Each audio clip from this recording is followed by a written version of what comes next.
Julius Caesar is, along with Alexander the Great, one of the most famous rulers of antiquity. Shortly after his death, his name became a title for all subsequent Roman rulers. Caesar has inspired movies, novels, plays, and even comics. This shows how lasting his influence has been. But his life, and with it the course of world history, could have taken a completely different turn. To understand this, we need to go back to the year 75 BC. At that time, the 25-year-old Julius Caesar was sailing to the island of Rhodes. At this point, he was still at an early stage of his career. He had already taken important steps to establish himself in Roman politics. Although he came from a respected, albeit not particularly wealthy, patrician family, his marriage to the daughter of an influential politician had firmly anchored him within the Roman upper class.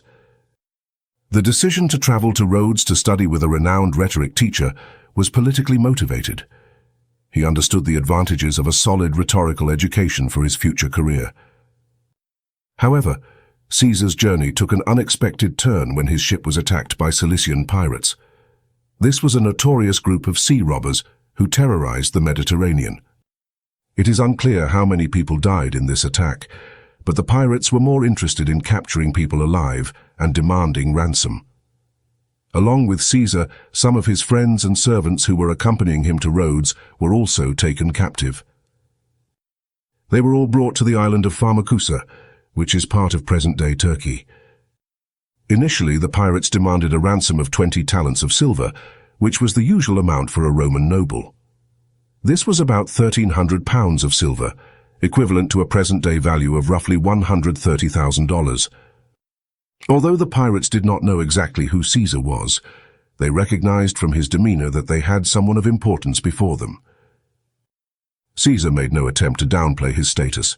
On the contrary, he boldly declared that he was worth far more than 20 talents and suggested raising the amount to 50 talents. The pirates gladly agreed. This was an unnecessary and dangerous gamble on Caesar's part. If his friends and family had not managed to raise the arbitrarily increased ransom, the consequences would have been severe.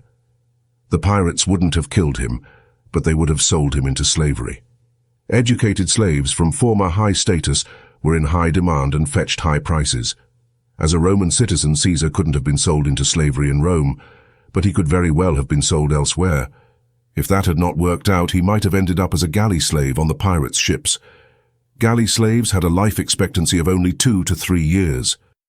In light of these prospects, Caesar truly had to hope that his ransom would be gathered in time. During his captivity, however, he displayed remarkable composure. He didn't behave like an ordinary prisoner, but acted as if he were a free man. He mingled with the pirates, played games with them, and even began to behave as though he were their leader. When he wanted peace and quiet, he ordered them to be silent. When he entertained them with poems and speeches he wrote himself, he demanded their full attention, and when they failed to appreciate his work, he mocked them as barbarians. The pirates were so taken aback by Caesar's mix of audacity and authority that they yielded to his whims and treated him with respect. The most consequential moment of his captivity, however, was Caesar's repeated threat to have the pirates crucified. They laughed at this as a bold presumption, unable to imagine that their young captive could carry out such a threat. After 38 days, even the pirates were likely relieved when the message came that the ransom had been paid, and Caesar was once again a free man. Any other person might have quickly returned home to recover, but not Caesar. He wasn't willing to let this not entirely unpleasant episode simply rest, and immediately sought revenge. Although he had no formal military authority or local connections, he traveled to the nearest city.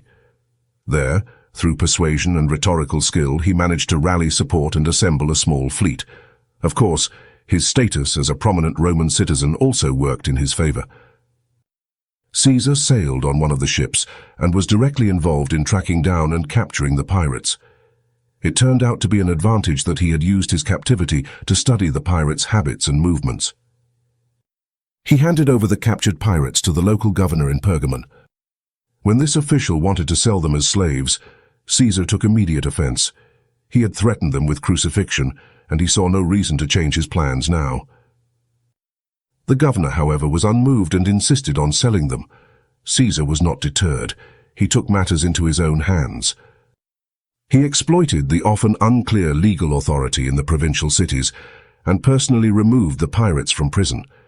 There was no significant resistance from the weak local authorities. After this unauthorized release, he proceeded with an unauthorized execution.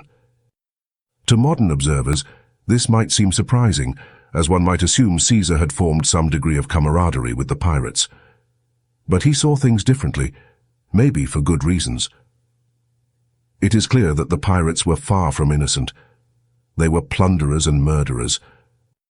Caesar did grant the pirates one act of mercy. Before the crucifixion, he had their throats slit to spare them a prolonged and painful death. Crucifixion was one of the most brutal forms of execution in ancient Rome. Once this episode with the pirates was resolved, Caesar continued his journey to Rhodes to perfect his oratorical skills, which, as we know in hindsight, were indeed foundational to his political success.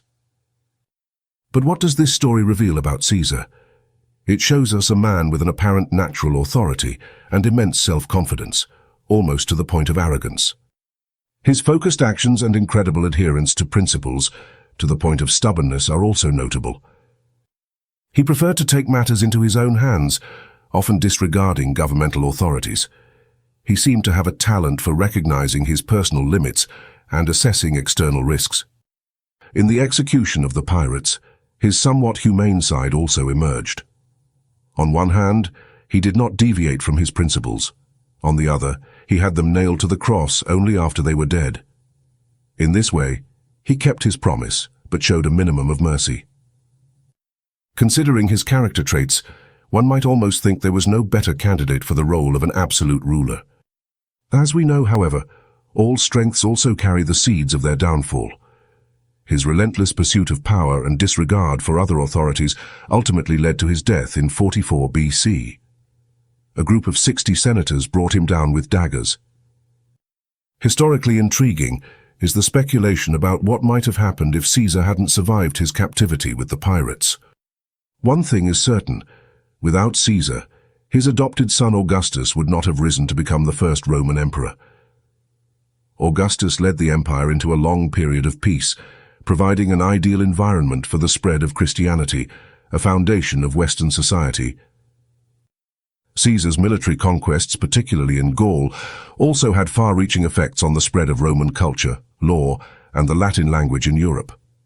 Perhaps Rome's expansion would have been less successful, or not have happened at all, which would have forever altered the cultural shaping of the continent. So, what do you think of Caesar's character and his influence on all of us? Share your thoughts in the comments. And if you enjoyed this video, please leave a like and subscribe to the channel.